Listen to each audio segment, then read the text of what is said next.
नमस्कार दोस्तों, मैं हूं डॉक्टर अमरीश खारी और आप देख रहे हैं डॉक्टर खारी। आज की इस वीडियो में हम जिस दवाई के बारे में बात करेंगे वो टाइलोफोरा इंडिका है।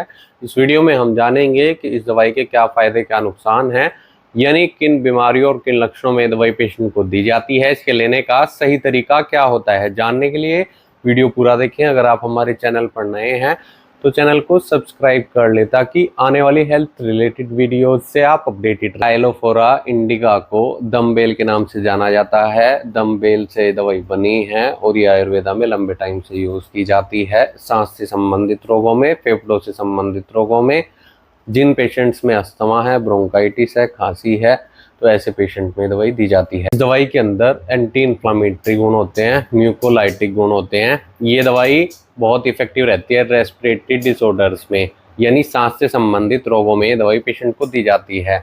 जिन पेशेंट्स में अस्थमा की शिकायत होती है, ब्रोंकाइटिस की शिकायत होती है, खांसी होती है, स्पास्मोडिक पेन होता है पेशेंट को, या पेशेंट के छाती में बलगम बहुत जमा हो गया होता है, जिसमें पेशेंट को कॉन्जेशन महसूस होती है, सांस लेने में पेशेंट को तकलीफ होती है, ऐसे रेस्पिरेटरी डिसऑर्डर्स में दवाई बहुत इफेक्टिव होती है।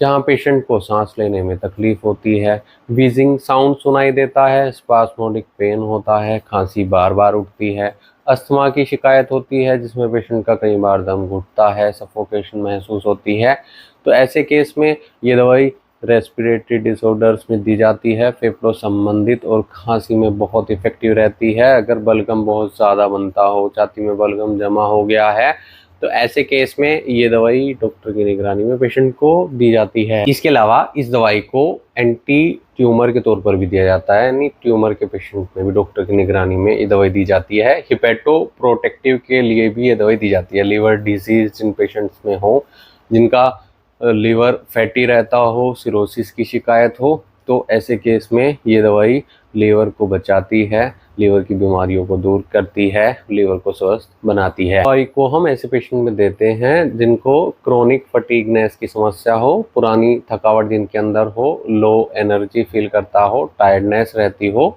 तो ऐसे केस में ये दवाई बहुत मददगार होती है। और कुछ ऐसे पेशेंट होते हैं जिनकी इम्यूनिटी बहुत वीक होती है, रोग प्रतिरोधक क्षमता बहुत कमज़ोर होती है, तो ऐसे केस में भी ये दवाई असरदार होती है, इम्यूनिटी बूस्टर का काम करती है। लेकिन ये खास तौर पर कफ के पेशेंट में दी जाती है, अस्थमा के पेशेंट में दी जाती है, ब्रोंकाइटिस के पेशेंट में दी जाती है। फेफड़ों की इन्फेक्शन को ठीक करती है, साथ ही खांसी को ठीक करती है। गले में अगर पेशेंट को दर्द है उसमें राहत देती है, पुरानी थकावट कमजोरी को दूर करती है, एनर्जी देने का काम करती है पेशेंट को। और इसके अलावा ये रियोमेटिज्म में दी जाती है, गठिया बाई के दर्द में पेशेंट को दी जाती है। जिन पेशेंट्स में पुराना गठिया बाई का दर्द होता है जिसके कारण जोड़ों में स्टिफनेस, पेन या स्वेलिंग नज़र आ रही है, तो ऐसे केस में भी ये दवाई बहुत इफेक्टिव रहती है। तो इन सब परेशानियों में आप इस दवाई का सेवन डॉक्टर की निगरानी में कर सकते हैं। अगर आपको इनमें से कोई भी तकलीफ है तो एक बार अपने होम्योपैथी डॉक्टर से सलाह जरूर ले लें। बिना डॉक्टर की सलाह के कोई भी होम्योपैथी दवाई नहीं लेनी चाहिए। इसके लिए आप हमसे संपर्क कर इलाज या सलाह ले सकते हैं दिए गए व्हाट्सएप नंबर पर। वीडियो देखने के लिए धन्यवाद। चैनल को सब्सक्राइब करें और कमेंट सेक्शन में जरूर बताएं कि हमारी वीडियोस आपको कैसी लगती हैं। Thank you.